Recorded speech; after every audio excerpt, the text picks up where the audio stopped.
تم پرندوں سے دل بہلایا کرو۔ سپاہ گیری اس آدمی کے لیے خطرناک کھیل ہے جو عورت اور شراب کا دل دادا ہو۔ یہ الفاظ اپریل 1175 عیسوی میں صلاح الدین ایوبی نے اپنے چچا زاد بھائی خلیفہ الصالح کے ایک امیر سیف الدین کو لکھے تھے۔ ان دونوں نے سلیبیوں کو در پردہ مدد اور زر و جواہرات کا لالچ دیا اور صلاح الدین ایوبی کو شکست دینے کی سازش کی تھی۔ سلیبی یہی چاہتے تھے۔ انہوں نے حملہ کیا۔ الصالح اور سیف الدین نے ان کی مدد کی۔ صلاح الدین ایوبی نے ان سب کو شکست دی۔ امیر سیف الدین اپنا مال و متاع چھوڑ کر بھاگا۔ اس کی ذاتی خیمگاہ سے رنگ برنگ پرندے، حسین اور جوان رقاصائیں اور گانے والیاں، ساز اور سازندے اور شراب کے مٹکے برآمد ہوئے۔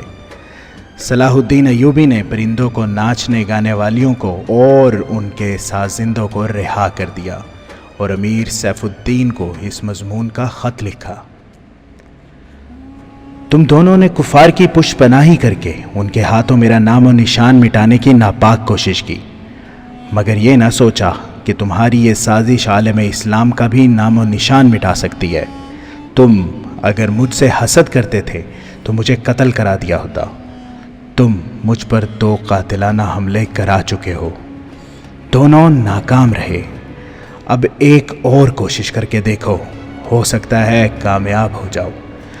اگر تم مجھے یہ یقین دلا دو کہ میرا سر میرے تن سے جدا ہو جائے تو اسلام اور زیادہ سر بلند ہوگا، تو رب کعبہ کی قسم میں تمہاری تلوار سے اپنا سر کٹواؤں گا اور تمہارے قدموں میں رکھ دینے کی وصیت کروں گا۔ میں تمہیں صرف یہ بتا دینا چاہتا ہوں کہ کوئی غیر مسلمان کا دوست نہیں ہو سکتا۔ تاریخ تمہارے سامنے ہے، اپنا ماضی دیکھو۔ شاہ فرینک اور ریمانڈ جیسے اسلام دشمن سلیبی تمہارے دوست صرف اس لیے بنے کہ تم نے انہیں مسلمانوں کے خلاف میدان میں اترنے کی شہ اور مدد دی تھی۔ اگر وہ کامیاب ہو جاتے تو ان کا اگلا شکار تم ہوتے، اور اس کے بعد ان کا یہ خواب بھی پورا ہو جاتا کہ اسلام صفحہ ہستی سے مٹ جائے۔ تم جنگجو قوم کے فرد ہو۔ فن سپاہ گیری تمہارا قومی پیشہ ہے۔ ہر مسلمان اللہ کا سپاہی ہے، مگر ایمان اور کردار بنیادی شرط ہے۔ تم پرندوں سے ہی دل بہلایا کرو۔ سپاہ گیری اس آدمی کے لیے خطرناک کھیل ہے جو عورت اور شراب کا دل دادا ہو۔ میں تم سے درخواست کرتا ہوں کہ میرے ساتھ تعاون کرو اور میرے ساتھ جہاد میں شریک ہو جاؤ۔ اگر یہ نہ کر سکو تو میری مخالفت سے باز آ جاؤ، میں تمہیں کوئی سزا نہیں دوں گا۔ اللہ تمہارے گناہ معاف کرے، آمین۔ ایک یورپی مورخ لین پول لکھتا ہے، صلاح الدین ایوبی کے ہاتھ جو مال غنیمت لگا اس کا کوئی حساب نہیں تھا۔ جنگی قیدی بھی بے انداز تھے۔ صلاح الدین ایوبی نے تمام تر مال غنیمت 3 حصوں میں تقسیم کیا۔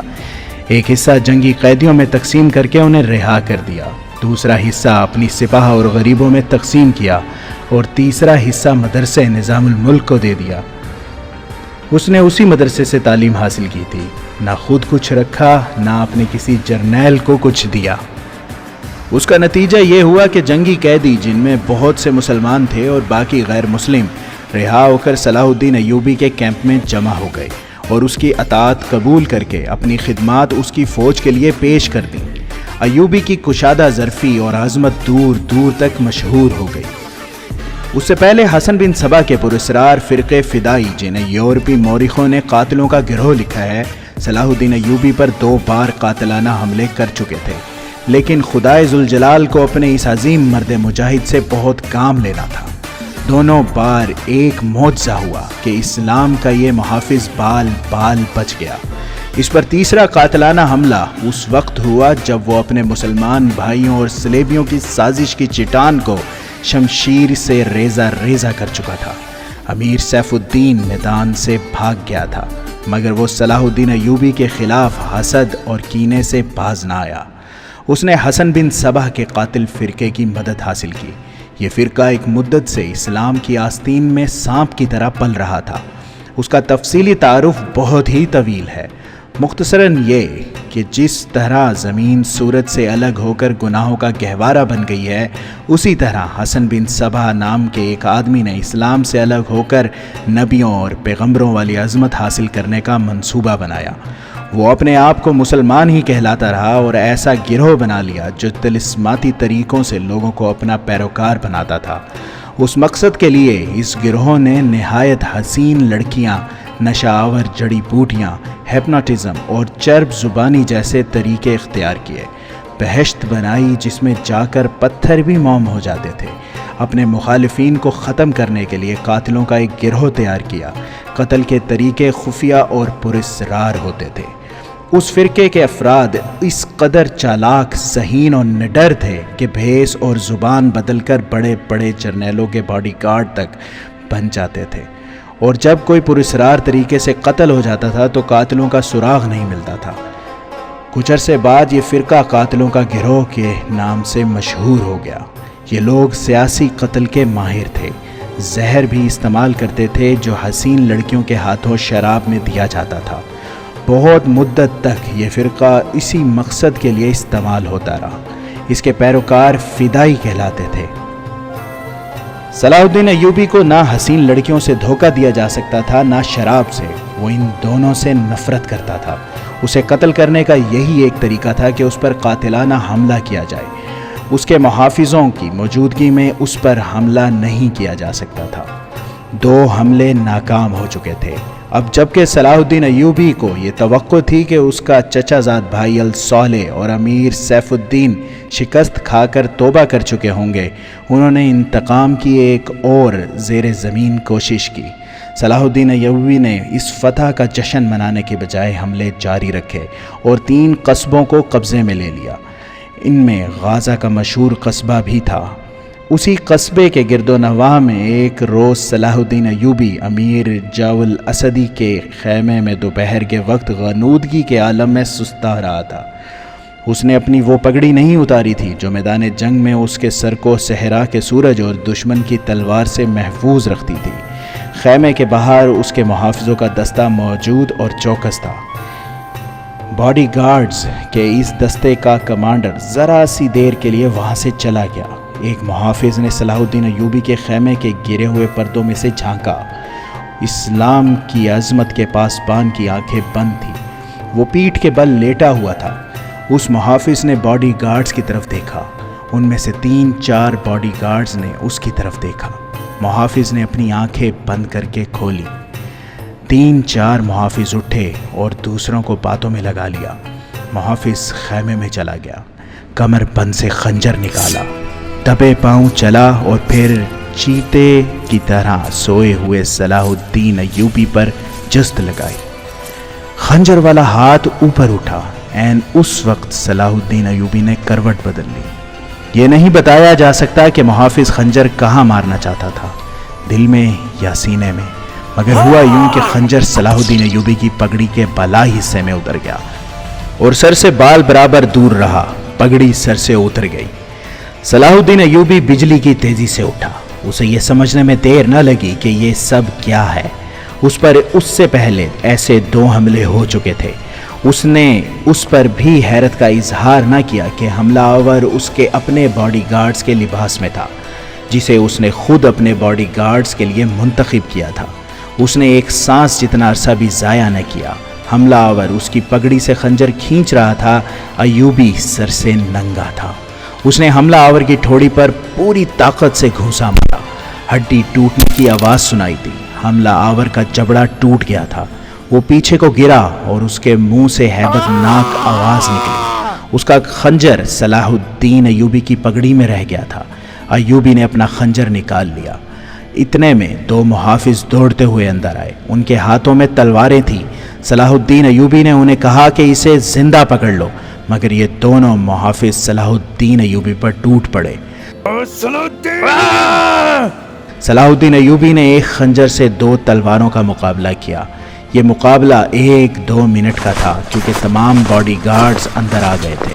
صلاح الدین ایوبی یہ دیکھ کر حیران رہ گیا کہ اس کے باڈی گارڈز 2 حصوں میں تقسیم ہو کر ایک دوسرے کو لہو لہان کر رہے تھے۔ اسے چونکہ معلوم نہیں تھا کہ ان میں اس کا دشمن کون اور دوست کون ہے، وہ اس معرکے میں شریک نہ ہو سکا۔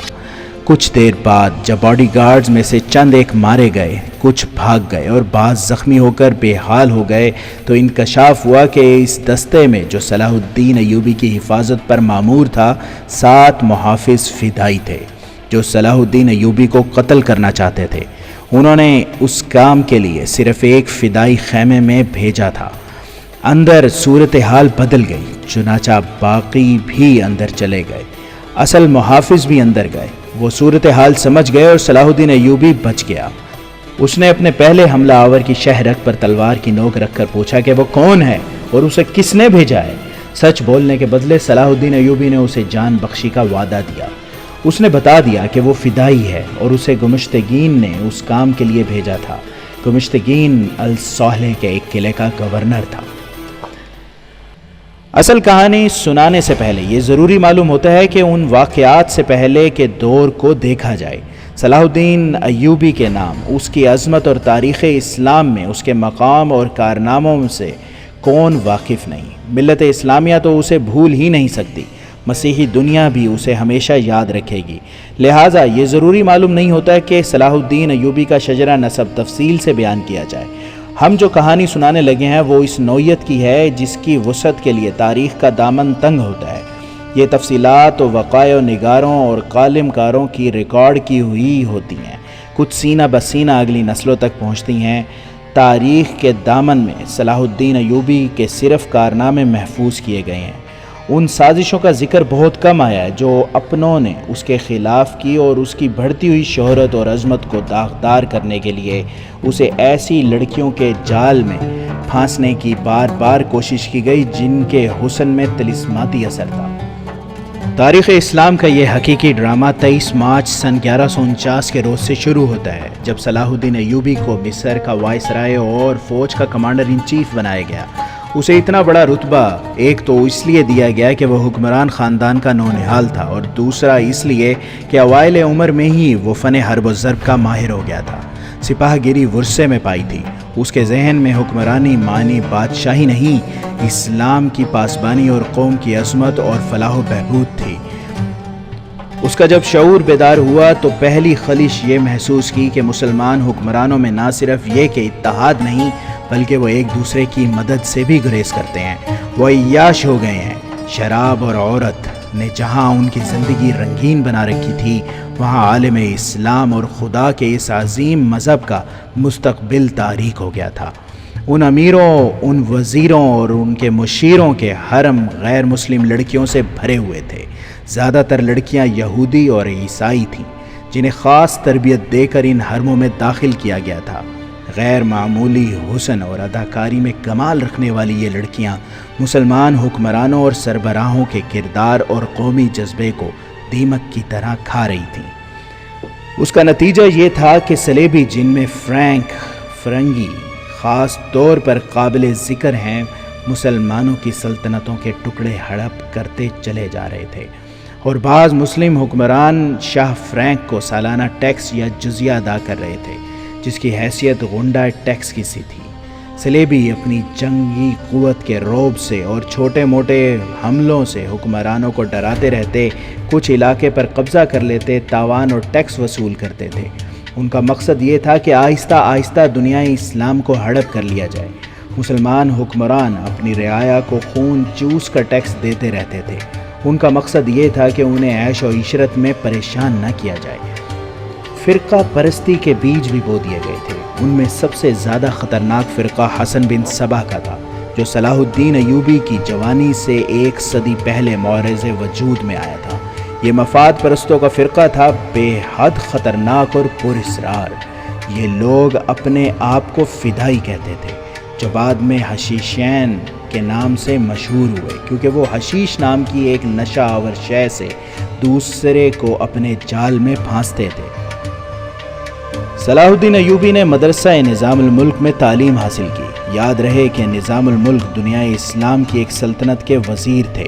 یہ مدرسہ انہوں نے قائم کیا تھا جس میں اسلامی تعلیم دی جاتی اور بچوں کو اسلامی نظریات اور تاریخ سے بہرہ ور کیا جاتا تھا۔ ایک مورخ ابن الاطہر کے مطابق نظام الملک حسن بن صبا کے فدائیوں کا پہلا شکار ہوئے تھے، کیونکہ وہ رومیوں کی توسیع پسندی کی راہ میں چٹان بنے ہوئے تھے۔ رومیوں نے 1091 عیسوی میں انہیں فدائیوں کے ہاتھوں قتل کرا دیا۔ ان کا مدرسہ قائم رہا۔ صلاح الدین ایوبی نے وہیں تعلیم حاصل کی۔ اسی عمر میں اس نے سپاہ گیری کی تربیت اپنے بزرگوں سے لی۔ نور الدین زنگی نے اسے جنگی چالیں سکھائیں، ملک کے انتظامات کے سبق دیے اور ڈپلومیسی میں مہارت دی۔ اس تعلیم و تربیت نے اس کے اندر وہ جذبہ پیدا کر دیا جس نے آگے چل کر اسے صلیبیوں کے لیے بجلی بنا دیا۔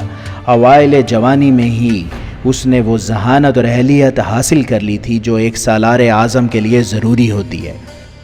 صلاح الدین ایوبی نے فن حرب و ضرب میں جاسوسی، کمانڈو اور گوریلا آپریشن کو خصوصی اہمیت دی۔ اس نے دیکھ لیا تھا کہ صلیبی جاسوسی کے میدان میں آگے نکل گئے ہیں اور وہ مسلمانوں کے نظریات پر نہایت کارگر حملے کر رہے ہیں۔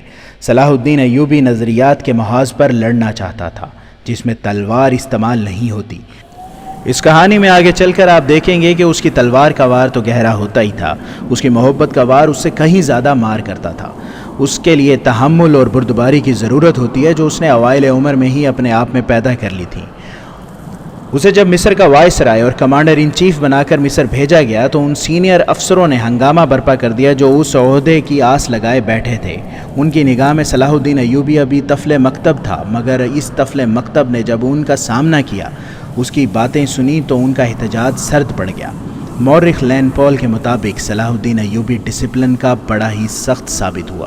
اس نے تفریح، عیاشی اور آرام کو اپنے لیے اور اپنی افواج کے لیے حرام قرار دے دیا۔ اس نے اپنی دماغی اور جسمانی قوتوں کو صرف اس مقصد پر مرکوز کر دیا کہ سلطنت اسلامیہ کو مستحکم کرنا ہے اور صلیبیوں کو اس سرزمین سے نکالنا ہے۔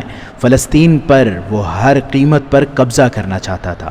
اس نے یہی مقاصد اپنی فوج کو دیے۔ مصر کا وائسرائے بن کر اس نے کہا، خدا نے مجھے مصر کی سرزمین دی ہے، اس کی ذات باری مجھے فلسطین بھی ضرور عطا کرے گی۔ مگر مصر پہنچ کر اس پر انکشاف ہوا کہ اس کا مقابلہ صرف صلیبیوں سے نہیں بلکہ اپنے مسلمان بھائیوں نے اس کی راہ میں بڑے بڑے حسین جال بچھا رکھے ہیں جو صلیبیوں کے عزائم اور جنگی قوت سے زیادہ خطرناک ہیں۔ مصر میں صلاح الدین ایوبی کا استقبال جن زعماء نے کیا ان میں ناجی نام کا ایک سالار خصوصی اہمیت کا حامل تھا۔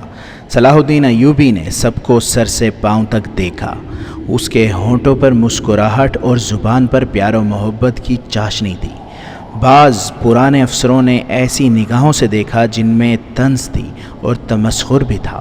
وہ صلاح الدین ایوبی کے صرف نام سے واقف تھے یا اس کے متعلق یہ جانتے تھے کہ وہ حکمران خاندان کا فرد اور اپنے چچا کا جانشین ہے۔ وہ یہ بھی جانتے تھے کہ نور الدین زنگی کے ساتھ اس کا کیا رشتہ ہے۔ اس کی نگاہوں میں صلاح الدین ایوبی کی اہمیت بس اس کے خاندان کی بدولت تھی، یا اس وجہ سے انہوں نے اسے اہمیت دی کہ وہ مصر کا فوجی وائسرائے بن کے آیا تھا۔ اس کے سوا انہوں نے صلاح الدین ایوبی کو کوئی وقت نہ دی۔ ایک بوڑھے افسر نے اپنے ساتھ کھڑے افسر کے کان میں کہا، بچہ ہے، اسے ہم پال لیں گے۔ مورخ اور اس وقت کے وقائع نگار یہ نہیں بتا سکتے کہ صلاح الدین ایوبی نے ان لوگوں کی نظریں بھانپ لی تھیں یا نہیں۔ وہ استقبال کرنے والے اس ہجوم میں بچہ لگ رہا تھا۔ البتہ جب وہ ناجی کے سامنے مصافحہ کے لیے رکا تو صلاح الدین ایوبی کے چہرے پر تبدیلی سی آ گئی تھی۔ وہ ناجی سے ہاتھ ملانا چاہتا تھا، لیکن ناجی جو اس کے باپ کی عمر کا تھا سب سے پہلے درباری خوشامدیوں کی طرح جھکا، پھر ایوبی سے بغل گیر ہو گیا۔ اس نے ایوبی کی پیشانی چوم کر کہا، میرے خون کا آخری قطرہ بھی تمہاری جان کی حفاظت کے لیے بہے گا۔ تم میرے پاس زنگی اور شرکوہ کی امانت ہو، میری جان عظمت اسلام سے زیادہ قیمتی نہیں۔ صلاح الدین ایوبی نے ناجی کا ہاتھ چوم کر کہا، محترم، اپنے خون کا ایک ایک قطرہ سنبھال کر رکھیے، صلیبی سیاہ کٹاؤں کی مانند چھا رہے ہیں۔ ناجی جواب میں مسکرایا جیسے صلاح الدین ایوبی نے کوئی لطیفہ سنایا ہو۔ صلاح الدین ایوبی اس تجربہ کار سالار کی مسکراہٹ کو غالباً نہیں سمجھ سکا۔ ناجی فاطمی خلافت کا پروردہ سالار تھا۔ وہ مصر میں باڈی گارڈز کا کمانڈر تھا جس کی نفری 50,000 تھی اور ساری کی ساری نفری سوڈانی تھی۔ یہ فوج اس دور کے جدید ہتھیاروں سے مسلح تھی اور یہ فوج ناجی کا ہتھیار بن گئی تھی۔ جس کے زور پر وہ بے تاج بادشاہ بنا بیٹھا تھا۔ وہ سازشوں اور مفاد پرستی کا دور تھا۔ اسلامی دنیا کی مرکزیت ختم ہو چکی تھی۔ صلیبیوں کی بھی نہایت دلکش تخریب کاریاں شروع ہو چکی تھی۔ زر پرستی اور تعیش کا دورہ تھا۔ جس کے پاس ذرا سی بھی طاقت تھی اسے وہ اپنے اقتدار کے تحفظ کے لیے اور دولت سمیٹنے کے لیے استعمال کرتا تھا۔ سوڈانی باڈی گارڈز فوج کا کمانڈر ناجی مصر میں حکمرانوں اور دیگر سربراہوں کے لیے دہشت بنا ہوا تھا۔ خدا نے اسے سازش ساز دماغ دیا تھا۔ اسے اس دور کا بادشاہ ساز کہا جاتا تھا۔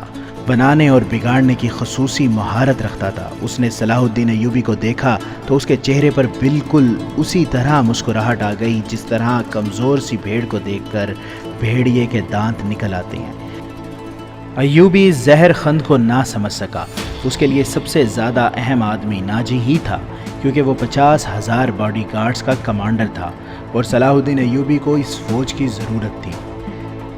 صلاح الدین ایوبی سے کہا گیا کہ حضور بڑی لمبی مسافت سے تشریف لائے ہیں، پہلے آرام کر لیں، تو اس نے کہا میرے سر پر جو دستار رکھ دی گئی ہے میں اس کا اہل نہ تھا۔ اس دستار نے میرا آرام اور میری نیند ختم کر دی ہے۔ کیا آپ حضرات مجھے اس چھت کے نیچے نہیں لے چلیں گے جہاں میرے فرائض میرا انتظار کر رہے ہیں؟ کیا حضور کام سے پہلے طعام پسند نہیں فرمائیں گے؟ اس کے نائب نے پوچھا۔ صلاح الدین ایوبی نے کچھ سوچا اور اس کے ساتھ چل پڑا۔ لمبے تڑنگے قوی ہیکل باڈی گارڈز اس عمارت کے سامنے دو رویا کھڑے تھے جس میں کھانے کا انتظام کیا گیا تھا۔ ایوبی نے ان گارڈز کے قد بت اور ہتھیار دیکھے تو اس کے چہرے پر رونق آ گئی، مگر یہ رونق دروازے میں قدم رکھتے ہی غائب ہو گئی۔ وہاں 4 نوجوان لڑکیاں جن کے جسموں میں زہد شکن لچک اور شانوں پر بکھرے ہوئے ریشمی بالوں میں قدرت کا حسن سمویا ہوا تھا، ہاتھوں میں پھولوں کی پتیوں سے بھری ہوئی خوشنما ٹوکریاں اٹھائی کھڑی تھیں۔ انہوں نے صلاح الدین ایوبی کے راستے میں پتیاں بکھیرنی شروع کر دیں اور اس کے ساتھ دف کی تال پر طاؤس و رباب اور شہنائیوں کا مسحور کن نغمہ ابھرا۔ ایوبی نے راستے میں پھولوں کی پتیاں دیکھ کر قدم پیچھے کر لیا۔ ناجی اور اس کا نائب اس کے دائیں بائیں تھے۔ وہ دونوں جھک گئے اور اسے آگے چلنے کی دعوت دی۔ یہ وہ انداز تھا جسے مغل بادشاہوں نے ہندوستان میں رائج کیا تھا۔ صلاح الدین ایوبی پھولوں کی پتیاں مسلنے نہیں آیا۔ ایوبی نے ایسی مسکراہٹ سے کہا جو ان لوگوں نے پہلے کم ہی کبھی کسی کے ہونٹوں پر دیکھی تھی۔ ہم حضور کے راستے میں آسمان سے تارے بھی نوچ کر بچھا سکتے ہیں، ناجی نے کہا۔ اگر میری راہ میں کچھ بچھانا چاہتے ہو تو وہ ایک ہی چیز ہے جو میرے دل کو بھاتی ہے، صلاح الدین ایوبی نے کہا۔ آپ حکم دیں، نائب نے کہا۔ وہ کون سی چیز ہے جو حضور کے دل کو بھاتی ہے؟ صلیبیوں کی لاشیں، صلاح الدین ایوبی نے مسکرا کر کہا، مگر فوراً ہی اس کی مسکراہٹ غائب ہو گئی۔ اس کی آنکھوں سے شعلے نکلنے لگے۔ اس نے دھیمی آواز میں جس میں قہر اور عتاب چھپا ہوا تھا کہا، مسلمان کی زندگی پھولوں کی سیج نہیں، جانتے نہیں ہو صلیبی سلطنت اسلامیہ کو چوہوں کی طرح کھا رہے ہیں، اور جانتے ہو کہ وہ کیوں کامیاب ہو رہے ہیں؟ صرف اس لیے کہ ہم نے پھولوں کی پتیوں پر چلنا شروع کر دیا ہے۔ ہم نے اپنی بچیوں کو ننگا کر کے ان کی عصمتیں رون ڈالی ہیں۔ میری نظریں فلسطین پر لگی ہوئی ہیں۔ تم میری راہ میں پھول بچھا کر مصر میں اسلام کا پرچم اتروا دینا چاہتے ہو۔ اس نے سب کو ایک نظر دیکھا اور دبدبے سے کہا، اٹھا لو یہ پھول میرے راستے سے، میں نے ان پر قدم رکھا تو میری روح کانٹوں سے چھلنی ہو جائے گی۔ ہٹا دو لڑکیوں کو میرے راستے سے، کہیں ایسا نہ ہو کہ میری تلوار ان کے اتنے دلکش سنہرے بالوں میں الجھ کر بیکار ہو جائے۔ حضور کی جاؤ حشمت، مجھے حضور نہ کہو، صلاح الدین ایوبی نے بولنے والے کو یوں ٹوک دیا جیسے تلوار سے کسی کافر کی گردن کاٹ دی ہو۔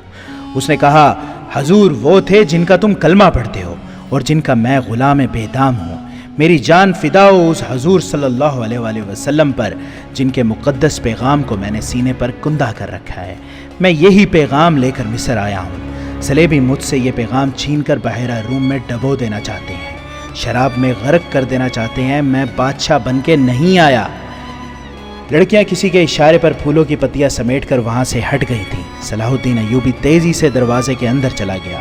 ایک وسیع کمرہ تھا، اس میں ایک لمبی میز رکھی ہوئی تھی جس پر رنگا رنگ پھول بکھرے ہوئے تھے، اور ان کے درمیان روسٹ کیے ہوئے بکروں کے بڑے بڑے ٹکڑے، سالم مرغ اور جانے کیسے کیسے کھانے سجے ہوئے تھے۔ صلاح الدین ایوبی رک گیا اور اپنے نائب سے پوچھا، کیا مصر کا ہر ایک باشندہ اس قسم کا کھانا کھاتا ہے؟ نہیں حضور، نائب نے جواب دیا، غریب لوگ تو ایسے کھانے کے خواب بھی نہیں دیکھ سکتے۔ تم سب کس قوم کے فرد ہو؟ صلاح الدین ایوبی نے پوچھا۔ کیا ان لوگوں کی قوم الگ ہے جو ایسے کھانوں کے خواب بھی نہیں دیکھ سکتے؟ کسی طرف سے کوئی جواب نہ پا کر اس نے کہا، اس جگہ جس قدر ملازم ہیں اور یہاں جتنے سپاہی ڈیوٹی پر ہیں ان سب کو اندر بلاؤ، یہ کھانا انہیں کھلا دو۔ اس نے لپک کر ایک روٹی اٹھائی، اس پر 2-3 بوٹیاں رکھیں اور کھڑے کھڑے کھانے لگا۔ نہایت تیزی سے پوری روٹی کھا کر پانی پیا اور باڈی گارڈز کے کمانڈر ناجی کے ساتھ لے کر اس کمرے میں چلا گیا جو وائس رائے کا دفتر تھا۔ 2 گھنٹے بعد ناجی باہر نکلا، دوڑ کر اپنے گھوڑے پر سوار ہوا، ایڑ لگائی اور نظروں سے اوجھل ہو گیا۔ رات ناجی کے خاص کمرے میں اس کے 2 کمانڈر جو اس کے معتمد اور ہمراز تھے اس کے پاس بیٹھے شراب پی رہے تھے۔ ناجی نے کہا، جوانی کا جوش ہے، تھوڑے دنوں میں ٹھنڈا کر دوں گا۔ کم بخت جو بھی بات کرتا ہے کہتا ہے، رب کعبہ کی قسم صلیبیوں کو سلطنت اسلامیہ سے باہر نکال کر دم لوں گا۔ صلاح الدین ایوبی، ایک کمانڈر نے دھنسیا کہا، اتنا بھی نہیں جانتا کہ سلطنت اسلامیہ کا دم نکل چکا ہے، اب سوڈانی حکومت کریں گے۔ کیا آپ نے اسے بتایا نہیں کہ یہ 50,000 کا لشکر سوڈانی ہے؟ دوسرے کمانڈر نے ناجی سے پوچھا، اور یہ لشکر جسے وہ اپنی فوج سمجھتا ہے صلیبیوں کے خلاف نہیں لڑے گا۔ تمہارا دماغ ٹھکانے ہے ادروش، ناجی نے کہا، میں اسے یہ یقین دلایا ہوں کہ یہ 50,000 سوڈانی شیر اس کے اشارے پر صلیبیوں کے پرخچے اڑا دیں گے۔ لیکن ناجی چپ ہو کر سوچ میں پڑ گیا۔ لیکن کیا؟ اس نے مجھے حکم دیا ہے کہ مصر کے باشندوں کی ایک فوج تیار کرو، ناجی نے کہا۔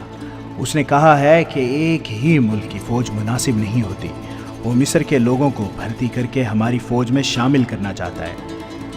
تو آپ نے کیا جواب دیا؟ میں نے کہا آپ کے حکم کی تعمیل ہوگی، ناجی نے جواب دیا، مگر میں ایسے حکم کی تعمیل نہیں کروں گا۔ مزاج کا کیسا ہے؟ ادروش نے پوچھا۔ ضد کا پکا معلوم ہوتا ہے، ناجی نے جواب دیا۔ آپ کی دانش اور تجربے کے سامنے تو وہ کچھ بھی نہیں لگتا، دوسرے کمانڈر نے کہا۔ نیا نیا امیر مصر بن کے آیا ہے، کچھ روز یہ نشہ طاری رہے گا۔ میں یہ نشہ اترنے نہیں دوں گا، ناجی نے کہا، اسے اسی نشے میں بدمست کر کے ماروں گا۔ بہت دیر تک یہ تینوں صلاح الدین ایوبی کے خلاف باتیں کرتے رہے اور اس مسئلے پر غور کرتے رہے کہ اگر صلاح الدین ایوبی نے ناجی کی بے تاج بادشاہی کے لیے خطرہ پیدا کر دیا تو وہ کیا کارروائی کریں گے۔ ادھر صلاح الدین ایوبی اپنے نائبین کو سامنے بٹھائے یہ ذہن نشین کرا رہا تھا کہ وہ حکومت کرنے نہیں آیا اور نہ کسی کو حکومت کرنے دے گا۔ اس نے انہیں کہا کہ اسے جنگی طاقت کی ضرورت ہے۔ اس نے یہ بھی کہا کہ اسے یہاں کا فوجی ڈھانچہ بالکل پسند نہیں۔ 50,000 باڈی گارڈز سوڈانی ہیں، ہمیں ہر خطے کے باشندوں کو یہ حق دینا ہے کہ وہ ہماری فوج میں آئیں، اپنے جوہر دکھائیں اور مال غنیمت میں سے اپنا حصہ وصول کریں۔ یہاں کے عوام کا معیار زندگی اسی طرح بلند ہو سکتا ہے۔ صلاح الدین ایوبی نے انہیں بتایا، میں نے ناجی سے کہہ دیا ہے کہ وہ عام بھرتی شروع کر دے۔ کیا آپ کو یقین ہے کہ آپ کے حکم کی تعمیل کرے گا؟ ایک ناظم نے اس سے پوچھا۔ کیا وہ حکم کی تعمیل سے گریز کرے گا؟ وہ گریز کر سکتا ہے، ناظم نے جواب دیا۔ فوجی امور اسی کے سپرد ہیں، وہ کسی کے حکم نہیں لیتا، اپنی منوایا کرتا ہے۔ صلاح الدین ایوبی خاموش رہا، جیسے اس پر کچھ اثر ہی نہ ہوا ہو۔ اس نے سب کو رخصت کر دیا اور صرف علی بن سفیان کو اپنے ساتھ رکھا۔ علی بن سفیان جاسوسی اور جوابی جاسوسی کا ماہر تھا۔ اسے صلاح الدین ایوبی بغداد سے اپنے ساتھ لایا تھا۔ وہ ادھیڑ عمر آدمی تھا، اداکاری، چرب زبانی اور بھیس بدلنے میں مہارت رکھتا تھا۔ جنگجوؤں میں اس نے جاسوسی کی بھی تھی اور جاسوسوں کو پکڑا بھی تھا۔ اس کا اپنا گروہ تھا جو آسمان سے تارے بھی توڑ لاتا تھا۔ صلاح الدین ایوبی کو جاسوسی کی اہمیت سے واقفیت تھی۔ فنی مہارت کے علاوہ علی میں وہی جذبہ تھا جو صلاح الدین ایوبی میں تھا۔ تم نے سنا علی، صلاح الدین ایوبی نے کہا، یہ لوگ کہہ گئے ہیں کہ ناجی کسی سے حکم لیا نہیں کرتا، وہ اپنی منوایا کرتا ہے۔ ہاں، علی نے جواب دیا، میں نے سن لیا ہے۔ اگر میں چہرے پہچاننے میں غلطی نہیں کرتا تو میری رائے میں باڈی گارڈز کا یہ کمانڈر جس کا نام ناجی ہے، ناپاک ذہنیت کا انسان ہے۔ اس کے متعلق میں پہلے سے بھی کچھ جانتا ہوں۔ یہ فوج جو ہمارے خزانے سے تنخواہ لیتی ہے دراصل ناجی کی ذاتی فوج ہے۔ اس نے حکومتی حلقوں میں ایسی سازشیں کی ہیں جنہوں نے انتظامی ڈھانچے کو بے حد کمزور کر دیا ہے۔ آپ کا یہ فیصلہ بالکل بجا ہے کہ فوج میں یہاں کے ہر خطے کے سپاہی ہونے چاہیے۔ میں آپ کو تفصیلی معلومات فراہم کر دوں گا۔ مجھے شک ہے کہ سوڈانی فوجی ناجی کے وفادار ہیں، ہمارے نہیں۔ آپ کو اس فوج کی تربیت اور تنظیم بدلنی پڑے گی یا ناجی کو سبق دوش کرنا پڑے گا۔ میں اپنی صفوں میں ہی اپنے دشمن پیدا نہیں کرنا چاہتا، صلاح الدین ایوبی نے کہا۔ ناجی گھر کا بھیدی ہے، اسے سبق دوش کر کے اپنا دشمن بنا لینا دانش مندی نہیں ہے۔ ہماری تلوار غیروں کے لیے ہے، اپنوں کا خون بہانے کے لیے نہیں۔ میں ناجی کی ذہنیت کو پیار اور محبت سے بدل سکتا ہوں۔ تم اس فوج کی ذہنیت معلوم کرنے کی کوشش کرو، مجھے صحیح اطلاع دو کہ فوج کہاں تک ہماری وفادار ہے۔ مگر ناجی اتنا کچا آدمی نہیں تھا، اس کی ذہنیت پیار اور محبت کے بکھیڑوں سے آزاد تھی۔ اسے اگر پیار تھا تو اپنے اقتدار اور شیطانیت کے ساتھ تھا۔ اس لحاظ سے وہ پتھر تھا، مگر جسے اپنے جال میں پھانسنا چاہتا اس کے سامنے موم ہو جاتا تھا۔ اس نے صلاح الدین ایوبی کے ساتھ یہی رویہ اختیار کیا۔ اس کے سامنے وہ بیٹھتا نہیں تھا، ہاں میں ہاں ملاتا چلا جاتا تھا۔ اس نے مصر کے مختلف خطوں سے ایوبی کے حکم کے مطابق فوج کے لیے بھرتی شروع کر دی تھی، حالانکہ یہ کام اس کی مرضی کے خلاف تھا۔ دن گزرتے جا رہے تھے، صلاح الدین ایوبی اسے کچھ پسند کرنے لگا تھا۔ ناجی نے اسے یقین دلایا تھا کہ سوڈانی باڈی گارڈز فوج حکم کے منتظر ہیں اور یہ قوم کی توقعات پر پورا اترے گی۔ ناجی صلاح الدین ایوبی کو 2-3 مرتبہ کہہ چکا تھا کہ وہ باڈی گارڈز کی طرف سے اسے دعوت دینا چاہتا ہے اور فوج اس کے اعزاز میں جشن منانے کے لیے بےتاب ہے، لیکن صلاح الدین ایوبی مصروفیت کی وجہ سے یہ دعوت قبول نہیں کر سکا تھا۔